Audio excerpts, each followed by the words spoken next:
Hello, guys, and welcome to Sports Bet Daily, the brand new show over at oddsmarket.com. Each day, we will be bringing you the best tips across all sports from the best tipsters in the industry.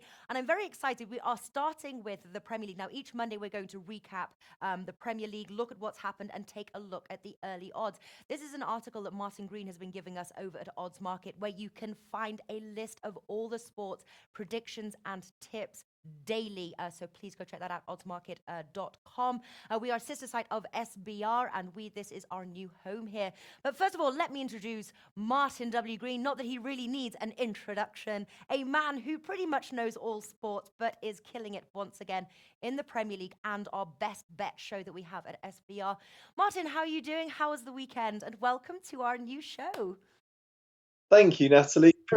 Thanks. Excited to be part of this new show and just looking forward to Odds Market taking over the world in 2019 and beyond. Absolutely, and it's just we've been able to, and you guys watching will meet all of our wonderful guests at some point. In today's show, we're covering obviously Premier League. We're taking a look at the week 32 odds. We move on to darts week 8. Then we've got the final week Miami Open with Whale Kappa, and then finally some MLB futures with Dave LA. So that's what's in today's show, and each day different sports and all very exciting. Now, obviously, we've had the international break.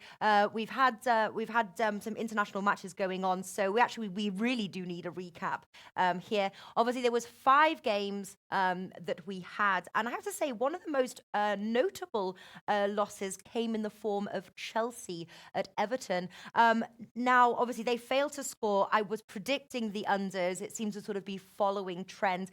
They're now in 6th place. I don't think they're going to drop any lower. Wolves are quite a few points below them. Is there something wrong with in-camp Chelsea?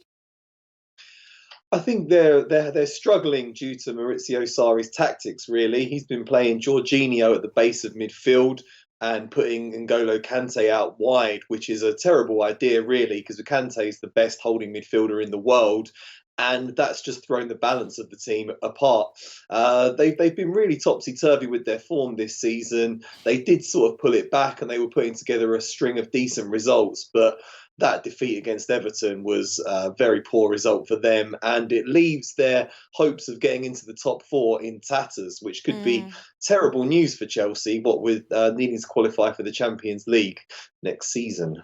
Absolutely. I don't know if you watched the match. Quite a few of us had some money on West Ham Huddersfield.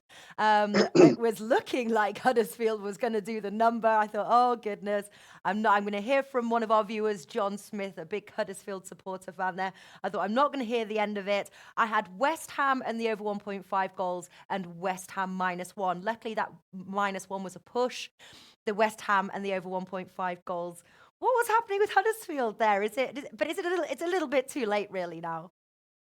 Too little, too late, I'm afraid. You must have been delighted with the impact off the bench of Chicharito with his 2 goals right at the death there.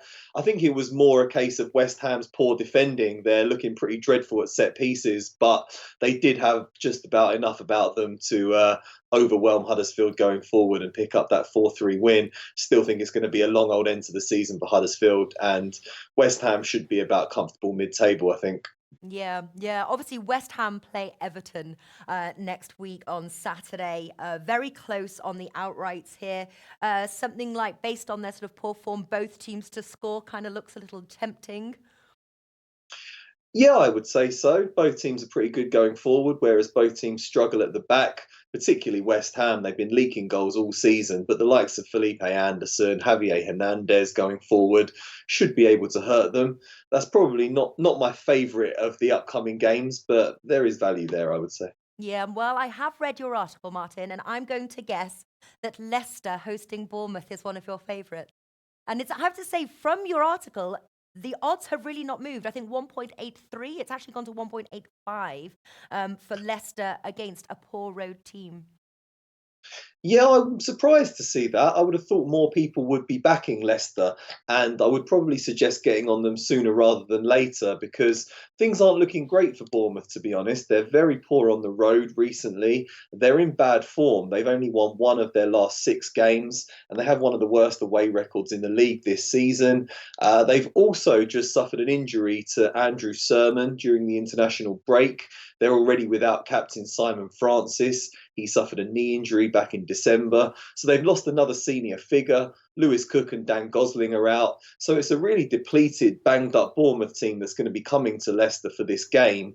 Brendan Rodgers has galvanised the Foxes a little bit, and they're on a pretty good run of form. 1-2 on the bounce, and they've got a cleaner bill of health. So at the Vitality, away from the Vitality, I think Bournemouth are struggling, and at the King Power, Leicester really should get the win there, and I think 1.85 looks like a very attractive set of odds. Yeah, is that your favorite bet? You said obviously with the West Ham Everton wasn't your favorite. Is that one of your favorite, or do you have something else up your sleeve?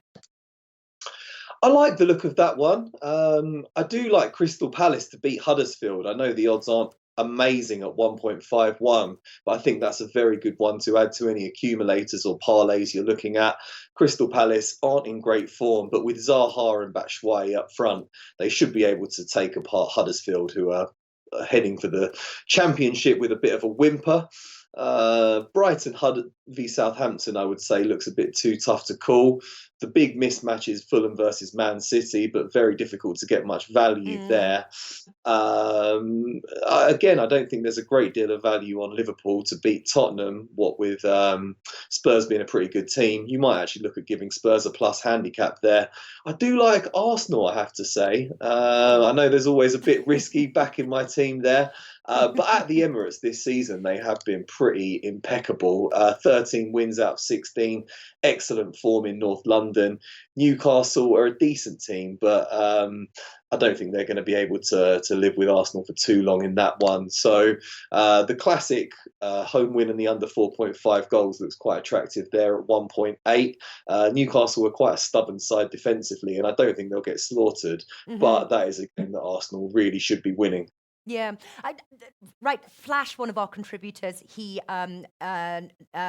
always says that Monday night on the telly is you see goals. You know, they're performing in front because they know they're on the television. Arsenal is known for their leaky defense. Is this sort of a classic time to play that Alex classic bet? Both teams to score over 2.5 goals. I'm wondering whether I haven't looked at the odds yet, but something like Arsenal the over 2.5 goals, Arsenal and both teams to score, Arsenal and over 1.5 goals. If there, I've just got the odds here just to see if there is any value in that at all. Do you think there's going to be more on the goals front, just knowing how leaky Arsenal's defense is or can be? Perhaps, yeah, it can be. Arsenal do have a leaky defence, but I would caution that by reminding everyone that Arsenal did beat Man United 2-0 in their last home game, and they kept the likes of Romelu Lukaku quiet. So they might have a chance of keeping a clean sheet against Newcastle. They also beat Stade Rennais 3-0 in their home game after that. So, yeah, I think that is one way of playing it. It just looks a bit it looks a bit tricky with Newcastle. They like to sit back. They like to soak up pressure. Hmm. It's probably not going to be my approach for this one. I think Arsenal in the under 4.5 looks good, or maybe Arsenal half time, full time. It's always a bit difficult coming after an international break because teams have had their momentum derailed a little Mm. bit. They're not always as fresh as they can be. They often pick up injuries. They've often been travelling a lot, so you do see some slightly sluggish performances and often some freak results after an international break. So it might be worth keeping your stakes a little bit lower for this round of Mm. fixtures than you normally would play them, and approaching it with a little bit of caution. But that extra rest period could well play into Arsenal's hands there. Monday night, they really need a win. Chelsea and Spurs would have played by then, and it'll be up to Arsenal to make up ground in the race for the top four. And I can see them beating Newcastle there. Yeah, incredibly sound advice there. Always after international breaks, tread carefully, bring down your units there just for the first week to see how they come back after the break. Arsenal and over 1.5 goals is 1.61. We will be going through each match in detail on the Premier League Punters show at SBR on Wednesday. So please do join us for that. One of the guests is Russ Yerson, and he is joining us in a minute here. We're going to take a darts week 8, and have a little preview as well for Judgment Night on Thursday. But that was Martin Green there. Martin, thank you so much, and we'll see you on Thursday for the Best Bet Show. Thanks, Nasty. I can't wait to watch the rest of the show. Really excited. All right, so introducing now Russ Yerson, write our darts content over at Odds Market, and went 2 and 3 last week. So very interesting to see the tips he is going to bring up for us today. Russ, how are you doing? Not too bad, not too bad. I have been following your darts coverage. I'm very excited. This is the first time we've actually sort of spoken about your sort of darts picks here. Obviously, we head into week night, the final before Judgment Night on Thursday. How has the tournament been for you so far? Obviously, we've been tracking your bets, 2 and 3 from last week. What are you making of the whole tournament? Oh, look, the Premier League of Darts is fantastic. 16 weeks, 5 games a night, 9 of the best darts players in the world. Plus, there's a team of contenders, which is where one of the up-and-coming players plays, because Gary Anderson had to pull out right at the last minute. So it was quite good by the PDC to do that. So it gives these guys a chance to play Premier League action. It's been great. Look, Michael van Gerwen, the world #1, he's got beat a couple of times. So that's meant the likes of James Wade, Rob Cross, Gerwyn Price have managed to keep themselves in amongst the top 4, which will obviously head to week 16 and then obviously into the playoffs at the O2 Arena. So it's been really good fun. The crowd absolutely love it. They go up and down the country in the UK, and then this week they're over in Holland, in Rotterdam. So the likes of Michael van Gerwen and Raymond van Barneveld will get huge support from the Dutch, and they absolutely love darts. Yeah. Well, I was going to say, because obviously it's always a question at the beginning of any sort of darts season. Can anyone dethrone Michael van Gerwen? And he has slipped of late. Anybody holding a futures ticket on him right now, should they be worried? Or is there somebody who can dethrone him? When it comes to playoff night, Michael van Gerwen is always the one to beat. That's why I think he's 1.73 to win the Premier League. He will be guaranteed to be in the last 4, which means he'll be big favourite to lift the crown. But look, absolutely, Rob Cross, winner of the World Darts Championships the year before last, he's in good form. And the up-and-coming guys like Gerwyn Price, James Wade's been around, he's playing quite well. Mensur Suljovic is putting in some good form at the minute. So look, come finals night, if they can click and hit their doubles, they've got a chance. Yeah, just looking at obviously some of the odds here for Wednesday. Michael van Gerwen 1.57. Is there any meat on that bone? Would you play that at 1.57, knowing that he's been a bit slippery of late?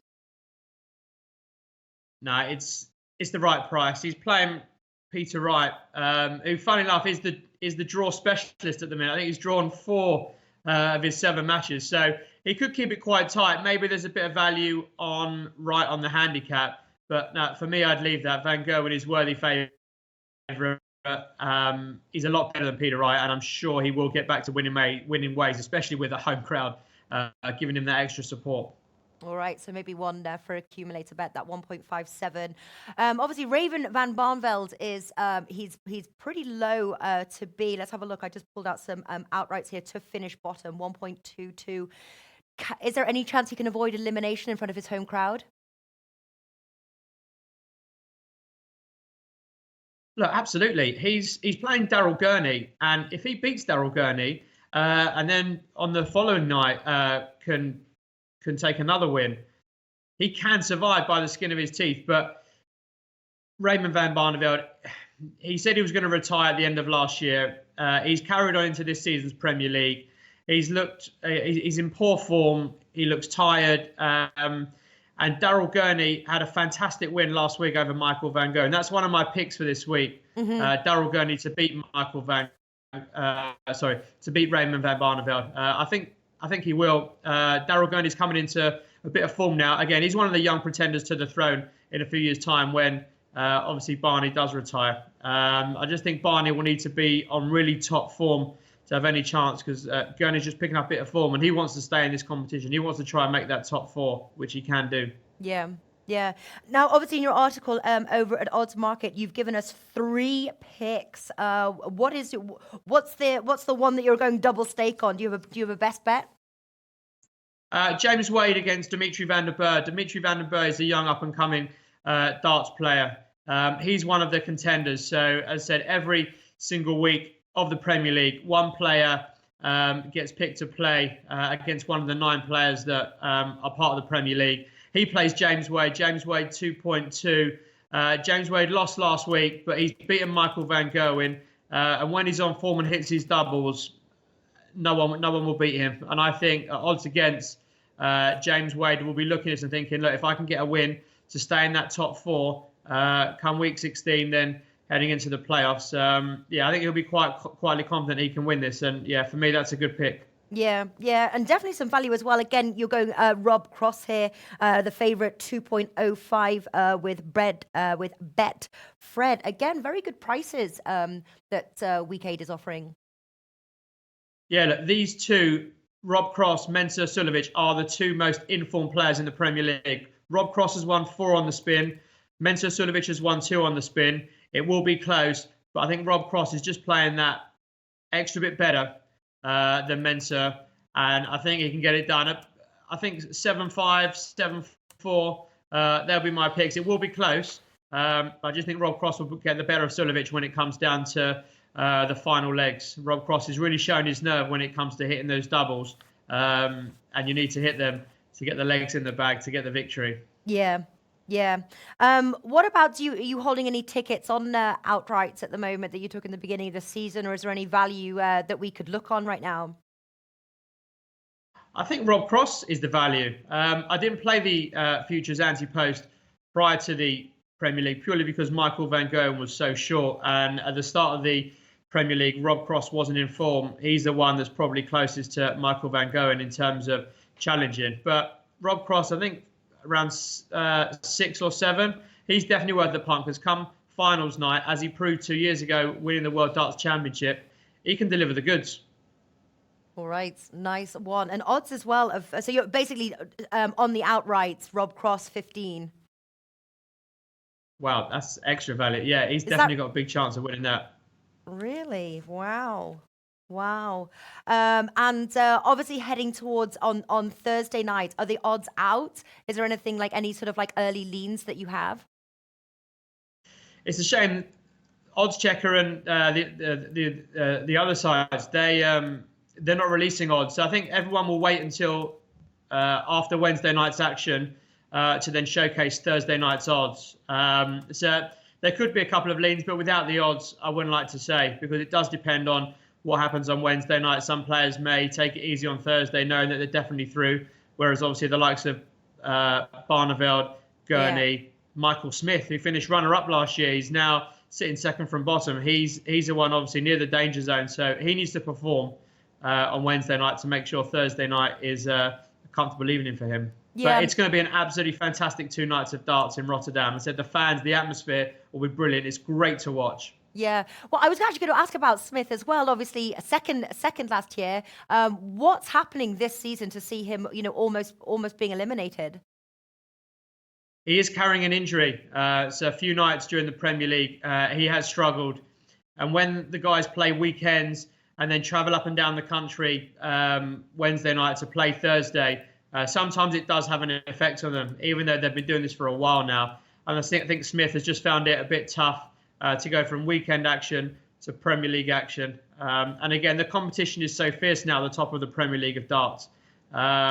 He just needs to get his act together. And it's 12 legs. And as soon as you lose your throw, it can be difficult to get it back. And again, you can lose just by the odd leg.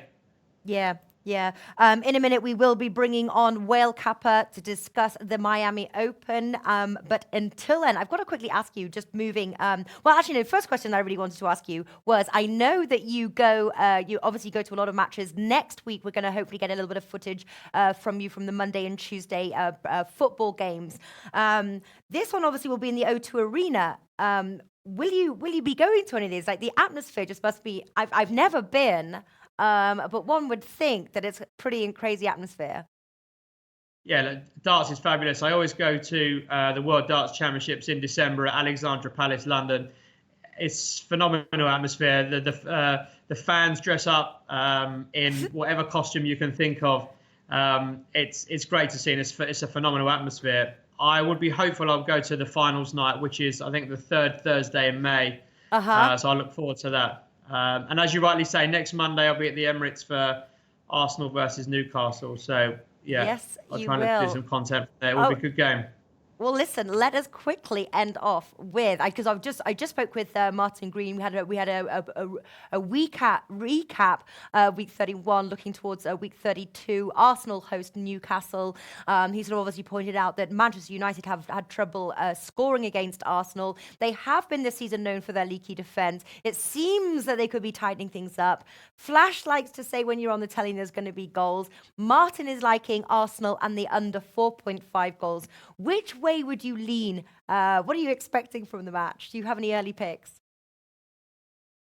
I think Arsenal will get the job done. The only slight concern is obviously the squad that aren't on international duty. They're away in Dubai.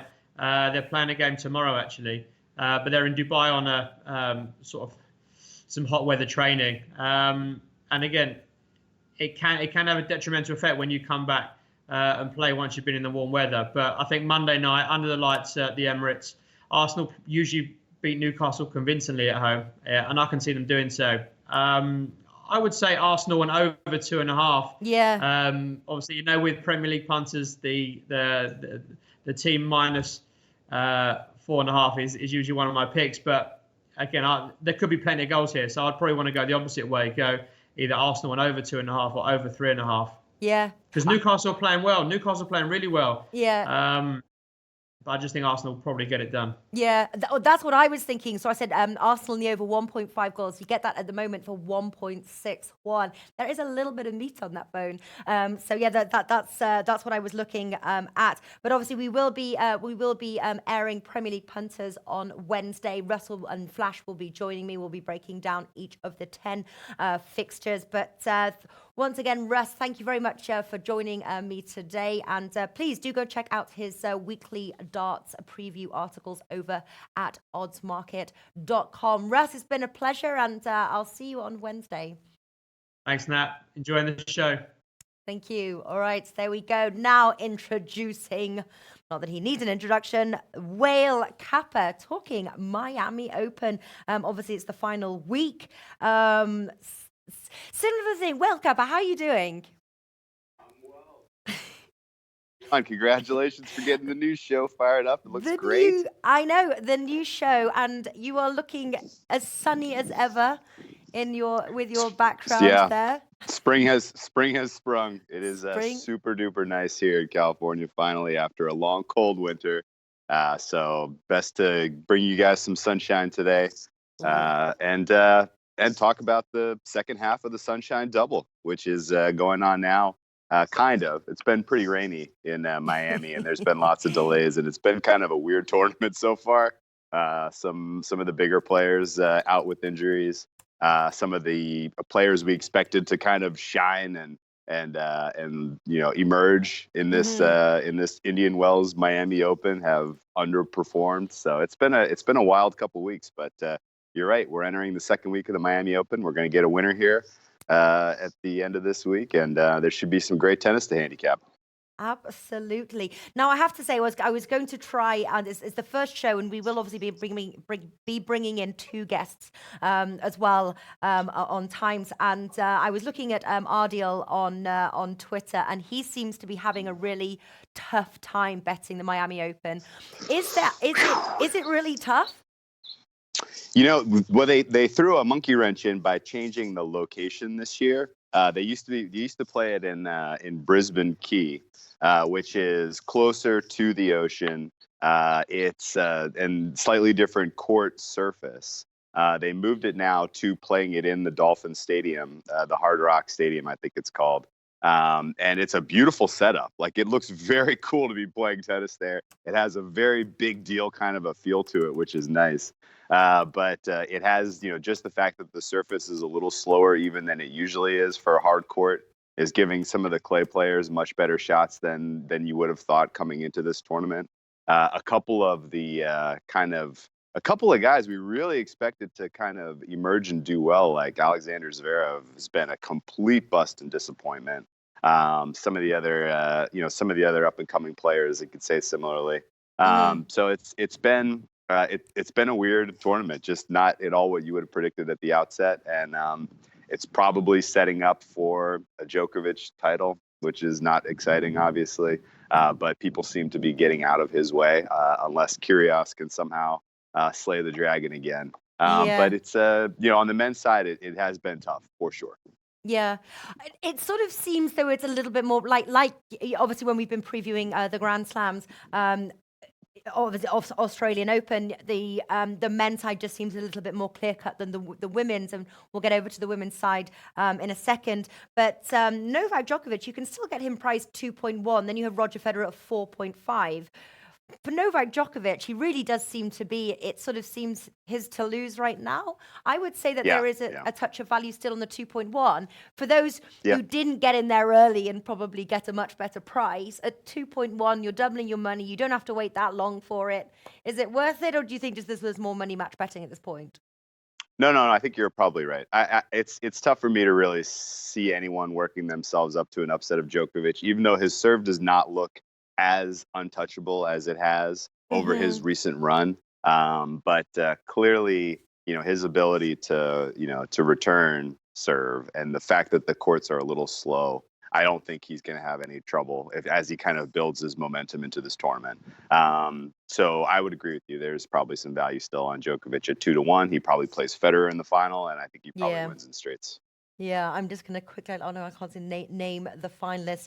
What about, obviously, after Djokovic and Federer, you've got Nick Kyrgios and Tsitsipas, 12 and 17 respectively. I do know that you're one tempted for those higher odds. So are you holding something that you would hedge, or is it just a little out of your, realm at this point, and you think no, we'll wait and see when it starts to come to sort of the Grand Slams?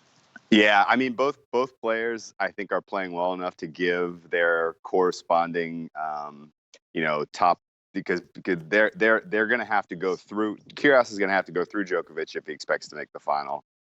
We know he plays his best when there's a challenge, so you have that going for you. But I don't think he's got it mentally right now. I don't think he's got it physically right now. He seems to be giving every indication, on the court of play, during play, that he's, moderately interested in this tournament, let alone, what it's going to take to have the mental resolve to beat a guy like Djokovic in the final, in the semis would be pretty huge. And then similarly, Tsitsipas has gone through Federer at the Australian Open. We know he can do it. But does he have the goods in this setting in best of three? It's going to be a heck of a lot tougher for him. And we saw last time they went, Federer got his revenge basically already. And I think he knows, how to attack Tsitsipas's game, which is very Federer-like. I mean, it's kind of like he's coming up in his shadow, playing his style of tennis, which is cool to watch.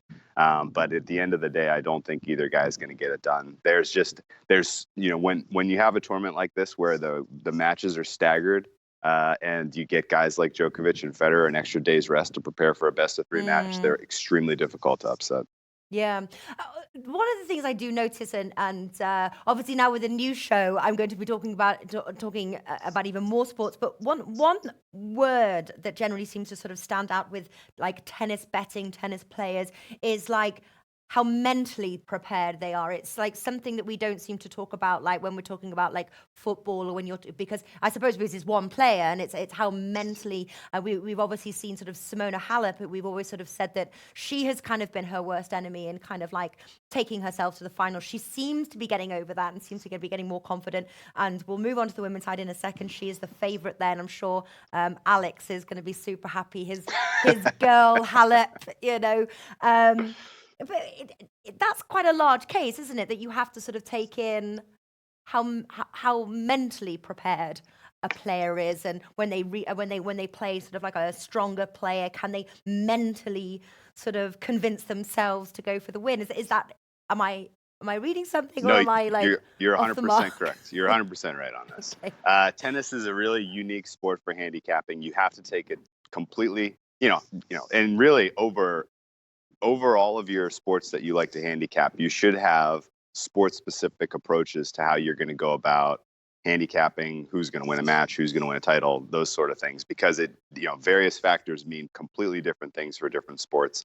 And when it comes to tennis, and you have, person versus person, and you have relatively well-defined kind of profile of what their strengths are in terms of shot making, in terms of the speed of the court, you can develop a model that's pretty robust, that kind of giving you a pretty good expectation of who's going to win or lose, which means really the only way that you're going to find an edge against what the bookmakers are setting the line, because the bookmakers are doing this too. They're not just pulling odds out of their back pocket. They are using the very same tools and techniques that you would if you were going to model this. So you really have to go to that other level and find those differentiating factors, like the mental side of things.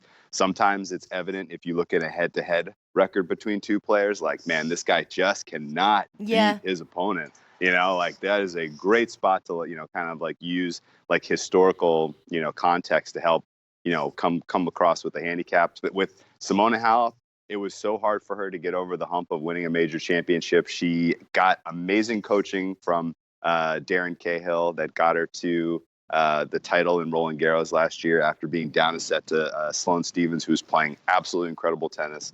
I thought was a career-defining moment for her. I thought that was going to open up and kind of, now there's really no reason for her to doubt herself. But she splits with Darren Cahill. She doesn't have him in her corner anymore to kind of provide the feedback she needs to kind of be confident, and it's hurt her play this year significantly. And I had very strong feelings that she was going to repeat at Roland Garros, because she's still top form clay tennis player woman in the world, in my opinion.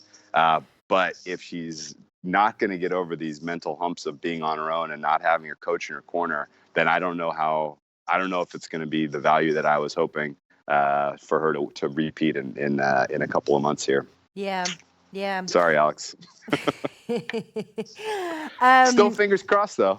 She's the best tennis player in the world. If she could just take her head out of it, she should have that title. Yeah. Well, move to the women's side. Like I said, it's very sort of wide open. Simona Halep 4.75, Kvitova 5.25, Ashley Barty 6.5, Andreescu 6.5.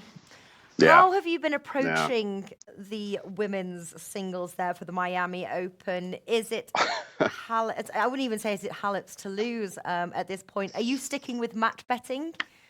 Yeah, I'd like to see. The fact that Sue Shea knocked out Osaka is just incredible. I thought for sure Osaka was going to come in and take this one, because her form has been so spectacular over this last 6 months. But Sue Shea beating her was wild upset. Really didn't get a ton of coverage because so much else was going on in the sports betting world. But that was huge. And I don't think Sue Shea can back it up. I think Wozniacki's going to take her to the woodshed today. And just mostly because of style of play. So maybe Wozniacki actually is probably an underdog with a little bit of value here, because now she gets Osaka's path if she can knock off Sue Shea today. But Barty is playing fantastically well. Like, she really looks sharp. It wouldn't at all surprise me to see her in the finals. Kvitova obviously has kind of the chops to get it done in 3 sets, which makes her extremely dangerous. But I don't think there's value on Halep. I think that, even though the court speed and the style of play really does suit her, The fact that you're in a new setting and it's high, a little bit more pressure, a little bit more of a stadium atmosphere feel. The fact that she really hasn't shown her ability to get over the kind of the hurdle of crisis of confidence when she needs somebody in her corner to tell her she's the best women's tennis player in the world. Go get them. Like, she doesn't have that right now. So I think until she can kind of prove to get it done without that coach in her corner, she's an easy one to stay away from for me. Yeah, yeah, absolutely. And did you bet Osaka against Sue Shea? No, thank Because goodness. I was going to say, because I think it's my like opinion, really, you shouldn't bet Osaka ever. I always skip week one in the women's side of these draws. Yeah. Grand Slam, Masters tournaments. Like, I definitely need to see how they are playing in a given tournament before I really have any actionable edge on women's tennis. So this week is probably going to start to open some value. Wozniacki, I mentioned, I think she's probably a decent parlay piece. You could probably find some other, reasonable favorites with some value to partner her up with for a nice bet. But I'm probably going to wait till the quarterfinals to bet on the women's match by match. And as I mentioned, I'm probably going to look for the right opportunity to buy a dog price against Simona Halep at some point. All right. Anything that we can sink our teeth into right now for those twitching their fingers to place a tennis bet? Yes. So we are we're in a rain delay right now, but they're drying the courts. They may have gotten the players out on the dry courts pretty while we were recording this. And I like a couple of men's singles matches here as we come down the home stretch. The match, the center court night match tonight is young Francis Tiafoe against old man David Ferrer. And Ferrer is this is his last run. His last tennis tournament ever is coming up in the next month at Madrid. He's calling it a career. One of the winningest tennis players of all time, but he's never been able to get it done at the Masters or the Slam level. And Tiafoe, for how disappointing a lot of his play has been over the course of this year and really his career, he kind of does some cool things and then lets down all of a sudden out of nowhere. This is the kind of match against a guy who's, a well-known name who's been doing this for 20 years. Like, this is the kind of match I could see him get up for. The fact that it's being featured and it's, this is kind of the keynote match of the night tonight is pretty cool. I loved seeing Francis play. We played well in at Delray Beach last year and in Miami. I thought so he's comfortable at home in Florida. Like, he should absolutely have his A+ game tonight and put Ferrer away pretty easily. So I took him at a money line price of +100 or 2.00 for you European friends, and I like that look a lot. That's probably my favorite of the day. Also on the men's side, young player who's made the semifinals in Roland Garros last year, Cecchinato. He is an underdog against David Goffin, who's struggling mightily with his confidence. And I took a +4 handicap on Cecchinato to keep that one relatively close. I think that's going to be a 3-setter, and it could be decided in the third set by a tiebreak for all I can tell you. And Cecchinato very well could come away with the upset, but I like him with +4 games a lot.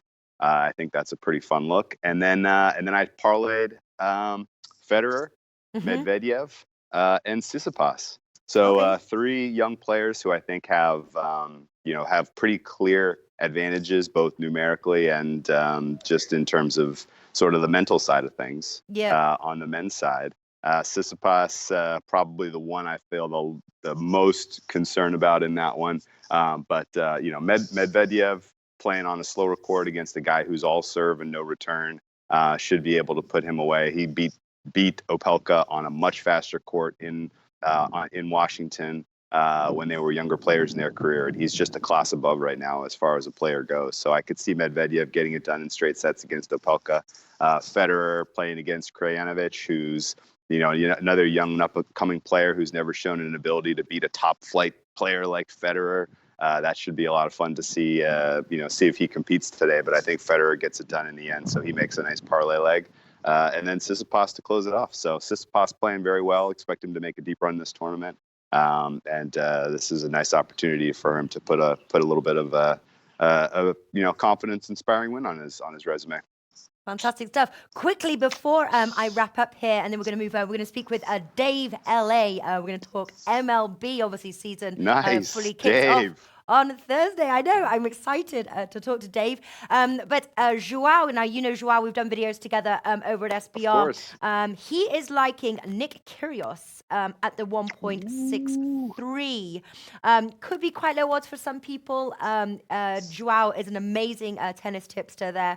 Do you think there's any value on that one? Anything worth parlaying? Have you looked at that match yet? I have, and it makes sense to me. I like that look. I would not look to lay the games on Kyrgios in that one because he doesn't necessarily try to win with style. He just likes to kind of have fun out there.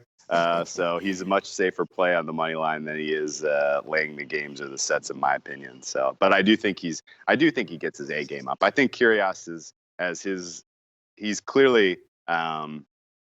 He lives for the big matches, the big competitions. He sees his draw is set up where he's going to get a crack at Djokovic here if he gets through this next round. So I would expect to see a focused and sharp Kyrgios get it done, even though at times he's looked wild. And I don't know. Have you seen any of the clips of some of the stuff he's been doing? He's been looking crazy.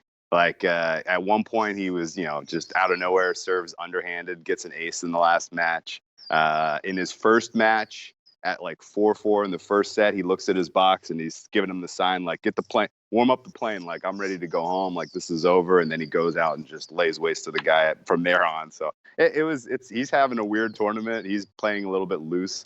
Which makes him dangerous. But again, I think the right look is probably the money line versus laying the games in that one. Yeah.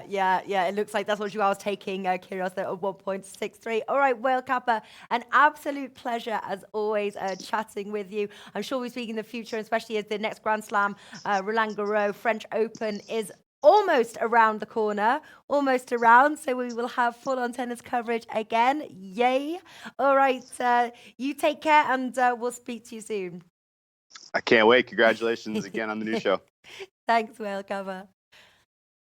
All right, that was Whale Kappa. Whale_Kappa. Give him a follow on Twitter. Not only does he do tennis plays as well, he does MLA. He's NLA. He covers them all there. So give him a follow. An awesome guy and free tips as well. All right, final guest of today's show, MLB. We'll be talking with Dave LA.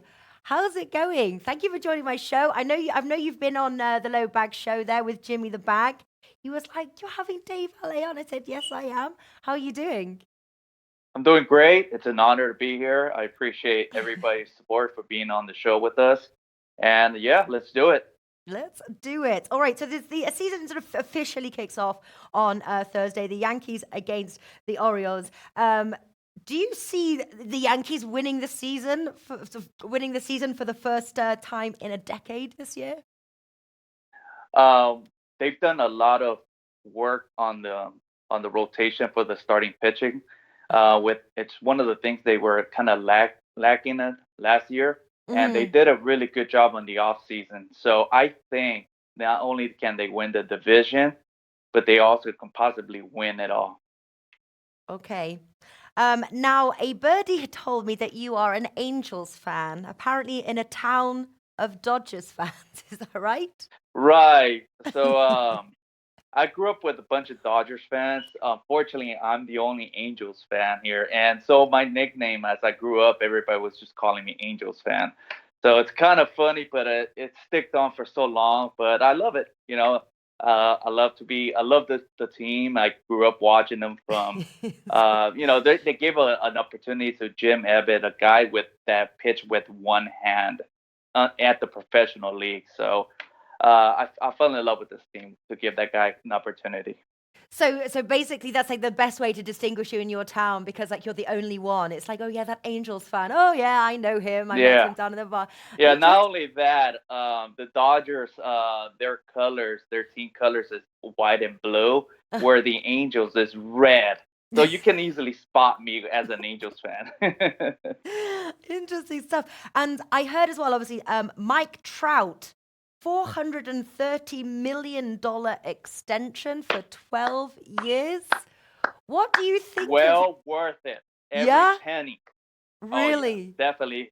He's the one true player that I agree with this contract. Everybody else, I'm kind of about, but this is the real true value. Wow. Wow. He probably deserves around 500 or 550 millions of dollars for maybe 13 years. Easy. And I think I averaged, it is something around, he makes around $93,000 a day. It's ridiculous, but again, well worth it, well spent. It's that luxury Lamborghini car you always wanted. Yeah, nice. Definitely. Now, their win-loss is at 82.5. So over or under 500 games, do you think? Look, I'm going to shock and I'm probably going to upset a lot of Astro fans and Oakland A's fans, but I really, really love the Angels batting lineup. Their only weakness is the starting pitching and bullpen, but because they actually got rid of a lot of dead weight for the starting pitchers, they can actually bring back those pitchers they used last year to the bullpen, and that would help the starting pitchers in the long run. All right. So I have them to win the division. Oh, okay. Win the division. Obviously, the offseason saw two major moves there. Bryce Harper joined the Phillies and Manny Machado joined the Padres. How will it affect, how will those two affect the teams in this season? Bryce Harper, he's got good contact and power, but he's more of a power hitter. So what the Phillies need is a power hitting, and that's what they got from this guy. Okay. Unfortunately, they're pitching. They're lacking in pitching, bullpen, and starting pitchers. So I think they did a good job with Harper, but I think they need more more pitching, more to focus more on the pitching if they want to go on with try to win the championship. In other words, Yeah. And as far as Machado, I love the guy. He's got a bad reputation in the locker room, but the reason why I love this guy, it's because he's very competitive. And so what he'll bring, what he's done in the past with the Orioles and the Dodgers, he's always given that great defense and a decent bat that provides at times good contact to bring in runs and home runs. So I love his defense. I think they did a good job going after him. That's going to lock up the third base, maybe at times shortstop. But I love that defense that he provides. Nice. Now this obviously in football you've got two transfer windows. Is that the case in MLB? Is there another time if they're sort of like lacking players, can they get something, or is it now locked in for the season? That's it. So there's a trade line that they're actually the league is discussing. They're trying to see if there's a deadline. Usually there's another deadline at the end of the year, but they're actually now have made an adjustment to lock it up in July. Okay. So I think this is it. This is it kind of rushes things to get done as soon as possible and be prepared. Where what pretty much what the league is asking the teams and the owners is, you're either in or out by July. So I love the idea of locking it up by mid-season, so that would tells us what you're going to get from a team. Yeah. Okay. Now, obviously the Orioles, like I was sort of saying, opens the season on Thursday. Their win-loss total is 59.5. That's pretty, right. That's unfortunately, they're going based off what they did last year, and they really had a lot of injuries, a lot of bad pitching. It was just a really bad combination of all things for them. So what they did this year, they got rid of Machado, but they did a lot of good trades for him. And then not only that, they picked up a lot of good depth that are young talent players that are going to actually build up from. So with Machado leaving, and then they got rid of a bunch of bad hitters. So I actually took the over on the 59.5. Right. I know, especially when you've got this sort of an influx of new blood coming into a team as well. I just can't see them losing 100 games. That is. What so right? So what happens is it's kind of hard to repeat what you've done the previous year, especially in baseball. So just like when you have a bad record, you can't. It's hard to repeat that. So I just see them at least giving 61 or 62 wins at least. All right. Interesting stuff. It seems to be pretty debated about. Now, we're going to finally sort of, well, I'll go a couple more questions actually. Sure. First one Shoot 'em. is, do you have any, are you holding any futures or outright tickets? See, they seem to different words on different, we call them outright or anti-post outright. Do you have any future tickets that you are holding right I got now a few. for this I season? actually got about 33 future bets in MLB. So the quick answer is yes. But Yes, I got it. I'll share some with you guys because I'm such a true fan of the league that I just see a lot of outcomes coming. But I'll give you the ones that are kind of popular. I do have what the Yankees did is very impressive in the offseason. I love their office.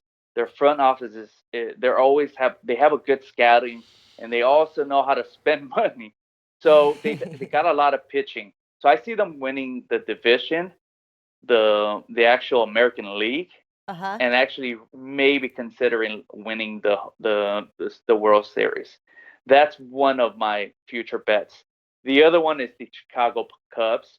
I really like their depth. They really had a bad month last year at the very end of the season. So what I think that's going to happen this year, I think they're going to recover with good pitching and good batting. And I love them to win the National League and reach the World Series. Nice. All right. And finally question here. Looking at the opening games, which teams do you think will win their opening games? And do you have any early leans at the moment? I don't at the moment, but I will. It's kind of hard to determine because the lineups are very important. There are a lot of really great pitchers out there that can let you down because they're hiding injuries. So you kind of want to wait for that type of news or anything. They're really good on hiding things, and not only that, they're gonna also let you know based on the lineup. You'll know whether you can support that team at all. So I would suggest waiting for the lineup to make a decision on the opening bets. Okay, yes, a little bit as well, like football as well. Sometimes some early Definitely. leads can provide sort of better odds when you know the lineup. Sometimes they drop. David, it's been an absolute pleasure talking to you. I think Jimmy the Bag is jealous, but I'm sure he's looking forward to having you on his show very soon. I love Jimmy. Yeah, and I think he loves you too. So no, it's an absolute pleasure. Dave LA _sports. If you don't already follow him, please do. And that wraps up our show. So massive pleasure, Dave. And I'm sure we'll speak to you again when the MLB season kicks off and see if you've got any bets for us that we can take for the matches. I will let you know, definitely. Play ball. All right, guys, thank you so much. It has been the very first show. We have got a lot of week action, shall I say. Tomorrow, we kick off again at 2:30 p.m. Eastern Time. World Golf Championships. We've got the Indian Premier League as well. Ed Hawkins is coming on for that. Craig Edwards for the World Golf Championships. We're going to look at some NCAA, and then as well as Alex is joining us from Need for Tips to break down his ACCA. Lots of sports this week. I saw a few questions as well. Sorry, I wasn't on chat during this live show. I will be. People were asking about Premier League punters. I think I saw Alex has been doing very good to answer those questions. Yes, Premier League punters Wednesday, best bets on Thursday at the end of the football season. How we will move on. who knows? We will be doing something, but we will be combining it with Sports Bet Daily. So that is the show. Dan, thank you everybody for watching, and we'll see you tomorrow, same time, 2:30 p.m. Eastern Time.